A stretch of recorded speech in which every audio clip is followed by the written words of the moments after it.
Hey guys, I'm back. I have found some bizarre structure from an old flower show entry. I'm going to show you this. So I can give you some height and actually show you the whole arrangement instead of just the tops of it. So actually here's the front. And yes, this is spinning on a Lazy Susan.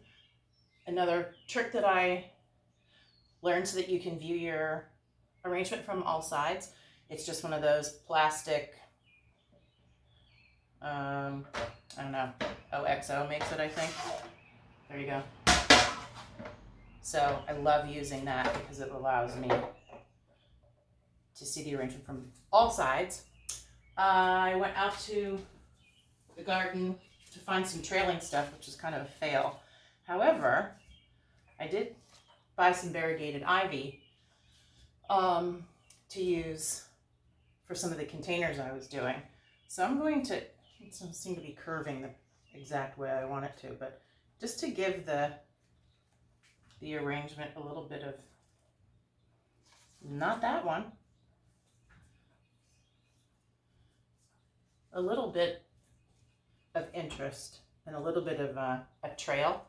I don't know if you can tell on the video, but I have sort of made this design into an S-curve. So you'll see that one side is higher and the other side is a little bit lower. That was a little trick I learned from my mentors in my garden club. It is a style of flower arranging. I didn't make it up, obviously, but it's creative, it looks cool, and it isn't that standard round design that is so standard. Okay, these guys are super not wanting to curve the way I want them to. I have to put them in upside down. You're gonna go back here. And I think I'm gonna put this guy in upside down because he's really, really curving the way I want him to. Requires a little bit of manipulation, for sure. All you want to do is make sure they're in the water though.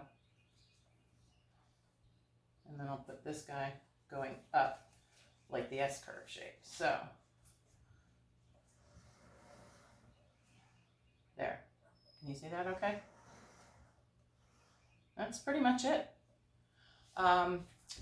There are some of these you can see are fully blooming, and I do not like when all of the dark powder gets on the inside of the white lilies. So you can just put your fingers right in there and grab them by the bunch. There's usually 5 or 6. And then if you want to get super fancy, you can take a brush, a little paintbrush. This is for succulent gardens and like little mini gardens or stuff. You can just brush off the inside. If you're doing an arrangement that someone's paying for, or it's a focal point and you really don't want any of that mess, because a lot of times that pollen comes off in the flower and it kind of takes away from it. They just pop right off.